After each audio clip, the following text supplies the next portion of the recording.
जीवित संबंध परमेश्वर के साथ नहीं बनाते थे। वो ये सोचते थे शायद काम करने से या भले काम करने से या नियम को रखने से हम उस परमेश्वर के पास जा सकते हैं।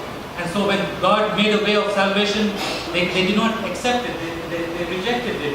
It became a stumbling block for them. और जब परमेश्वर ने उद्धार का वो रास्ता दिखाया तो उन लोगों ने उसको माना नहीं और इस वजह से वो ठोकर खाने की चट्टान बन गया।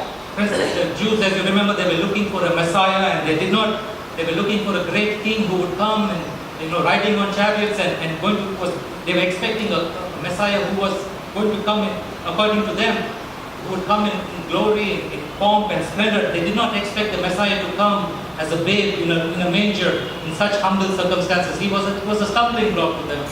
और उन लोगों ने ऐसा ये सोचा था, ऐसी कल्पना करी थी कि जो मसीहा आएगा वो बहुत बड़ा शोर और बाजे और गाजे के साथ आएगा। पर जब यीशु मसीह ने उस गौशाले में जन्म लिया तो उस वजह से वो उनके लिए ठोकर खाने की चट्टान बन गया। That Jesus Christ, they were offended when they saw the Messiah as a baby in a manger in a stable. उन्हें ऐसा लगा कि उनकी बेइज्जती हुई क्योंकि वो ये सोचते थे जैसे उनका मसीहा तो बहुत ऊंचे शब्द से आएगा, पर जब यीशु मसीह ने गौशाले में जन्म लिया तो वो ठोकर खाने का कारण बन गया। Jesus Christ was a stumbling block to them because he was not a Pharisee. He was not he did not belong to the elite group of religious leaders that were there. He was not a philosopher. यीशु मसीह उनके लिए ठोकर खाने की चट्टान इसलिए बना क्योंकि वो ये सोचते थे कि वो बहुत महान गाजे और बाजे और बहुत बड़ा व्यक्ति होकर आएगा, पर परमेश्वर ने उस गौशाले में जन्म लिया यीशु मसीह ने और उनकी तरह उनकी सोच और विचार के अनुसार ऐसा नहीं हुआ। And then Jesus Christ was a stumbling block because of the claims that Christ made.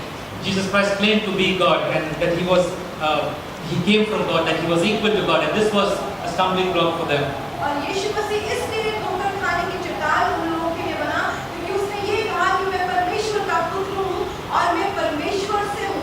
And then when Jesus was saying, you have heard that it has been said, but I say unto you, Jesus was speaking with authority and they could not accept him. They were rejecting him. और यीशु मसीह उस अधिकार से उनसे बातचीत कर रहा था, इस वजह से उन लोगों ने उसको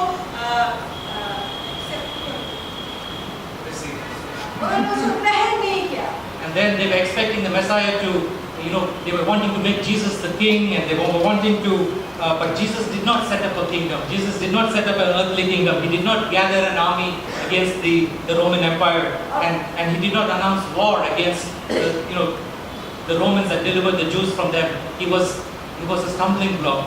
वो लोग ये चाहते थे कि यीशु मसीह एक बड़ा राज्य बनाए और युद्ध की तैयारी कर रहा, पर यीशु मसीह ने ऐसा नहीं किया। इस वजह से वो उन लोगों फरीसी लोगों के लिए एक ठोकर खाने की चट्टान बन गया। And the final offense was this, that the Savior of the world, the Messiah that they were expecting, had to die on the cross. This was unimaginable for them. और उनके लिए ये कल्पना करने की बात उनकी कल्पना से बाहर था कि उनका जो मसीहा है वो लोगों के पापों के लिए क्रूस पर अपनी जान दे दे। So they ridiculed him, they scorned him, they put a crown of thorns upon him. They said, you healed and you calmed the sea, you raised people from the dead, but if you are, you saved others and you cannot save yourself. Jesus Christ was a stumbling block to them. और उन्होंने ये कहा कि तुमने आपने इतने सारे आश्चर्य काम किए और अंत में अपने आप को ही उस क्रूस से नहीं बचा सके। इस कारण परमेश्वर उन फरीसियों के लिए एक ठोकर का चट्टान बन गया। Friends, the ultimate cause of stumbling is that all Christ's teaching, and especially his death on the cross, he condemned them and he exposed the pride and the self-righteousness of the Jews, of humanity. और यीशु मसीह बार-बार ये दर्शाता रहा उनकी धार्मिकता को, और वो कितने ज़्यादा अपने आप को धार्मिक समझते थे, इस बात का वो खंडन करता रहा। The Jews were so proud of their righteousness and their self-righteousness, and they were so proud of their tradition, and they thought that by keeping the law, they could have a relationship with God, and the cross destroyed, condemned all that, exposed their pride, exposed their self-righteousness. और उनका ये घमंड जो था उनके अंदर कि सब नियम से चलने से हम परमेश्वर के पुत्र और पुत्री कहलाएंगे, वो नियम परमेश्वर ने खंडित किया जब वो उस क्रूस पर मर गया। Friends, the tragedy of rejecting Jesus Christ is I want us to pay attention to this. When you reject, if you believe in the Lord Jesus Christ, if you put your trust in Him, you will never panic, you will never be disappointed, you will find true rest, you will find true peace, you will find true security in your life. But when you reject Him, when you do not believe in Him, when you do not take Him seriously, when you are not putting your whole life upon Him, the danger you face is that stone, that very stone, will be a cause of your fall or your destruction. अगर आप यीशु मसीह पर विश्वास करते हैं, अपने जीवन का आधार आपने यीशु मसीह को माना है, तो आपके जीवन में चाहे कोई भी समस्या आ जाए, आप हारेंगे नहीं। पर अगर आपका जीवन यीशु मसीह में नहीं है और आपकी नींव उस पत्थर पर नहीं टिकी है, तो वही पत्थर आपके लिए एक ठोकर का कारण बन सकता है। Friends, I pray that again I want to close with the words of the Lord Jesus Christ. और मैं बंद करने से पहले यीशु मसीह के वचन जो बोले उन्होंने वो बताना चाहता हूँ। You remember this wonderful story of this that at the end of the Sermon on the Mount. और जो Sermon on the Mount था उसके दूसरे अंतिम हिस्से में आप लोगों को पता है क्या हुआ? The Lord Jesus Christ said these words. यीशु मसीह ने ये कहा। Turn with me to Matthew chapter 7. मत्ती उसका 7वां अध्याय। मत्ती 7 verse 24. और उसका 24वां पद। Therefore, everyone who hears these words of mine and puts them into practice is like a wise man who built his house on that rock. इसलिए जो कोई मेरी ये बातें सुनकर उन्हें मानता है, वह बुद्धिमान मनुष्य के समान ठहरेगा जिसने अपना घर चट्टान पर बनाया। The rain came down, the streams rose, and the winds blew and beat against that house, yet it did not fall because it had its foundation on the rock. और मेघ वर्षा और बाढ़ें आई और आंधियां चली और उस घर पर टकराई, फिर भी वह नहीं गिरा क्योंकि उसकी नींव चट्टान पर डाली गई। But everyone who hears these words of mine and does not put them into practice is like a foolish man. परंतु जो कोई भी मेरी ये बातें सुनता है और उन पर चलता नहीं, तो वो उस निर्बुद्धि मनुष्य के समान ठहरेगा। Who built his house upon the sand, and then the rain came down, and the streams rose, and the winds blew and beat upon that house, and it fell with a great crash. और जिसने अपना घर बालू पर बनाया और मेघ वर्षा और बाढ़ें आई और आंधियां चली और उस घर से टकराई और वह घर सत्यानाश हो गया। Friends, this story is a very familiar story. ये जो कहानी है हम सब जानते हैं। There were two men who had the same desire. दो व्यक्ति थे जिनकी एक ही इच्छा थी। Both wanted a house, दोनों को एक अच्छा घर बनाना था। and both wanted a house where they could enjoy life and live with their family and have a wonderful, living. और दोनों ये सोचते थे, ये कल्पना करते थे कि ऐसा घर बनाएंगे जहाँ पर अपने परिवार के साथ सुख के साथ रह सकें। And it is, we can infer that both of these men were wanting to live at a similar place, at the same place. और हमें ऐसा लगता है जैसे कि दोनों जो मनुष्य हैं वो एक ही जगह में रहना चाहते थे। Friends, and it's also possible that both of them were wanting to build a similar kind of house, the same kind of house. और एक से घर भी बनाना चाहते थे। And when we look at these two men and the two houses, we find a lot of similarities, but there is one essential difference you notice. और जब हम इन दोनों के घरों को देखते हैं तो काफी चीजें समान हैं, पर एक चीज है जो उनकी भिन्न है। And that is the foundation. और वो है उसकी नींव। A wise man, it was what was beneath the surface that we see is the major difference in between these two men.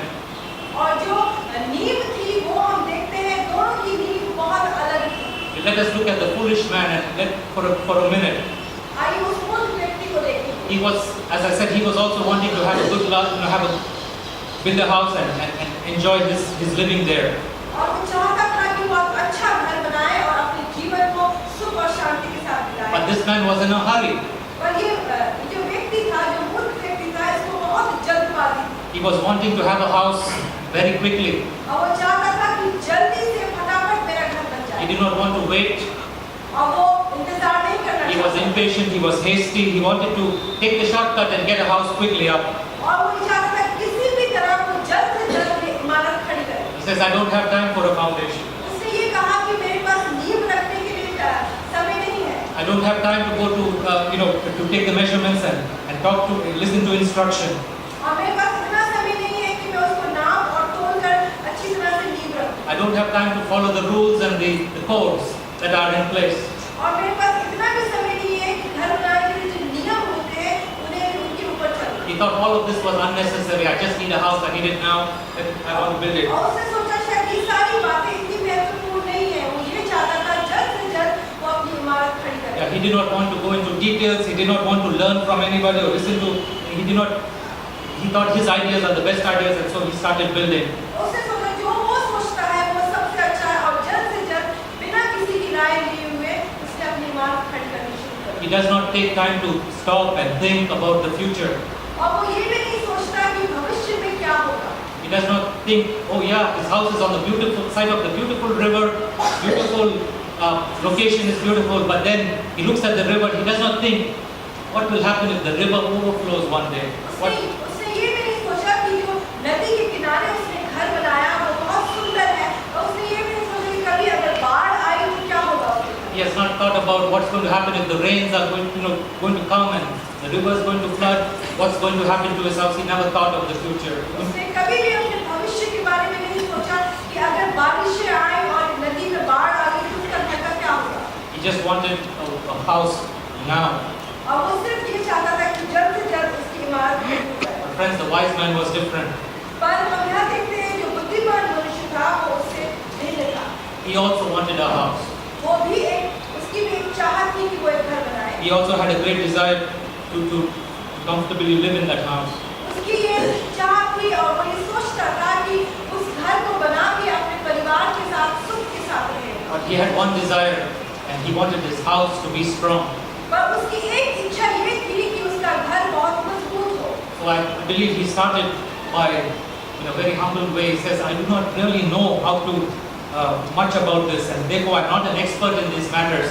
I don't have the answer to my building a strong house. I need to get help. I need to get instruction. I need some specifications. I need some plans. I need some guidance. And so he sought counsel. और उसने उसका हृदय इतना नम्र था कि उसने ये सोचा शायद मुझे इतना कुछ नहीं पता और मुझे दूसरों की राय लेना जरूरी है एक पक्की इमारत बनाने के लिए। And so friends, he was not impulsive. और वो जल्दबाजी में नहीं था। He did not allow his feelings and emotions and enthusiasm to carry him away. और वो इतना भावनात्मक भी नहीं था कि अपनी भावनाओं में बहकर एक जल्द से जल्द इमारत खड़ी करे। Friends, we know the result of, what happened as a result of their decisions that they have made. और उन दोनों के चुनाव का परिणाम क्या था वो हमें आपको और मुझे पता है। When the storms came and the rivers rose and the house that was built upon the foundation, which is the Lord Jesus Christ, stood strong. जब मेरे बरसात आई, पानी उठा, बाढ़ आई, जो नींव यीशु मसीह के ऊपर बनी था, जो इमारत यीशु मसीह के ऊपर बनी थी, वो टली नहीं। That's life that you and I are going through. Jesus said, in this life you will have trouble. और जो जीवन हम और आप बिता रहे हैं, वचन ये बताता है कि इस जीवन में हमारे जीवन में समस्याएं आएंगी। Nowhere in the Bible it tells us that if you are a Christian, then you will not suffer. ऐसा कहीं नहीं लिखा है कि अगर आप मसीह बन गए हैं तो आपको कोई विपत्ति आपके ऊपर नहीं आएगी। Nowhere in the Bible you will find that if you follow the Lord Jesus Christ, that you will be without trials. और ऐसा भी कहीं नहीं लिखा है वचन में कि अगर आप यीशु मसीह के पीछे चलते हैं तो आपके जीवन में कोई परेशानियां नहीं आएंगी। The Bible says anyone who wants to live a godly life will suffer persecution. पर वचन ये बताता है कि जो लोग परमेश्वर की इच्छा के अनुसार अपने जीवन को बिताना चाहते हैं उनके ऊपर समस्याएं जरूर आएंगी। But friends, I want to tell you that you can face all the storms of life, all the stresses of life, even death, confidently when you know the Lord Jesus Christ. पर मैं आपको ये बताना चाहता हूँ आज की शाम कि अगर आपका जीवन यीशु मसीह के ऊपर निर्भर करता है तो चाहे जैसी भी परेशानियां आए, चाहे मृत्यु भी आए, फिर भी परमेश्वर की सामर्थ से आप उसको पार कर सकते हैं। Friends, God does not want you to be tossed about by or shaken by what the world throws at you today, or what life throws at us. परमेश्वर ऐसा नहीं चाहता कि अपने He's the rock of all ages. वो ऐसा नींव और ऐसा चट्टान का पत्थर है। Christ is the solid rock upon which you and I can stand and face life. और परमेश्वर यीशु मसीह वो चट्टान है जिसके ऊपर आप और मैं खड़े होंगे, सारे अपने जीवन के तूफानों का सामना कर सकते हैं। I want to plead with you this evening. When I finish my message, I want to give you an opportunity. If you have not realized the importance of the Lord Jesus Christ, जब मैं अपना ये वचन ये बंद करूंगा उससे पहले मैं आपको एक मौका देना चाहता हूँ कि अगर आपने आज तक ये महसूस नहीं किया कि आपकी नींव जो है यीशु मसीह होनी चाहिए, if you have been building your life upon, on a career or on your intelligence or on your own effort or your own abilities, I pray that you will, from today, build your life on the Lord Jesus Christ. और अगर आप अपने जीवन को अभी तक सिर्फ अपनी बुद्धि से चलाते आ रहे हैं, अपनी समझ का सहारा ले रहे हैं, तो मेरी ये प्रार्थना है कि आज से आप अपना जीवन उस यीशु मसीह जो एक जीवित पत्थर है उसके ऊपर अपने जीवन को निर्भर करें। And friends, here is the promise that whoever puts their trust in the Lord Jesus Christ, whoever believes in Him, friends, this is the acid test of your faith. If you put your trust in the Lord Jesus Christ, you will never be disappointed. और ये एक वादा है यीशु मसीह का आपसे कि अगर आप यीशु मसीह के ऊपर विश्वास करते हैं, अपने जीवन का आधार यीशु मसीह है, तो आप कभी लज्जित नहीं होंगे। I invite you to make that decision today. और मैं आपको निमंत्रण देता हूँ कि आज अपने जीवन का निर्णय ले लीजिए। I pray that you will make the Bible the authority of your life. और मेरी प्रार्थना है कि आप इस बाइबल को, इस वचन को अपने जीवन का अधिकार बना लें। And I pray that you will make the Lord Jesus Christ, who is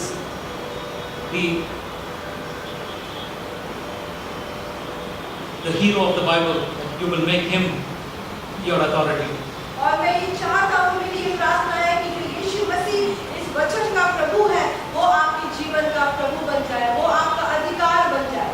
And friends, here is the wonderful promise. I pray that you go back to your home, you will look at, read the rest of chapter 2, and there are wonderful promises. And I want to very briefly mention them before I close.